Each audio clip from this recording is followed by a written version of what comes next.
Gagne ton jeu Zelda Tears of the Kingdom en regardant la vidéo et en participant au concours dans la description.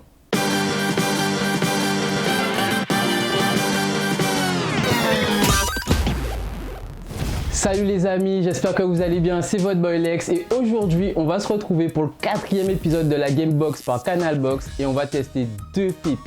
Je parle évidemment de Jedi Survivor et de Zelda Tears of the Kingdom. C'est deux jeux qui sont sortis à peu près en même temps et qui sont tous les deux une suite de leurs prédécesseurs. Alors d'un côté, on a Jedi Survivor qui est la suite directe de Fallen Orders qui est sorti 4 ans avant où on incarne toujours Cal Kestis et son mignon petit droïde BD-1. Sur ce second opus, le côté exploration est beaucoup plus mis en avant. On a un monde ouvert assez vaste qu'on va pouvoir explorer. Il est vraiment pas rare de se retrouver près d'une grotte, d'y aller et de trouver quelques secrets et des monstres pas très sympathiques. Les graphismes sur Jedi Survivor sont vraiment extraordinaires et le jeu en mode qualité sur la PS5, c'est un vrai délice.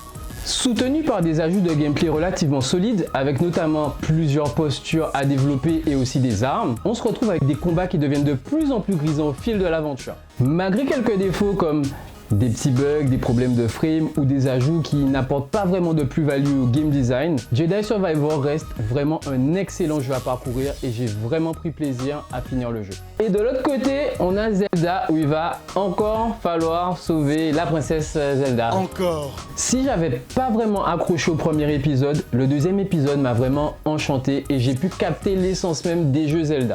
Car effectivement, le schéma de la licence est assez particulier. En gros, dans Zelda, l'histoire importe vraiment peu. C'est les idées et le game design qui vont impacter la création du monde et tout son aspect visuel. Parce que oui, Zelda sur la Switch, les gars, c'est pas très beau, c'est pas laid, mais c'est pas très beau, ça bave de partout, les textures sont...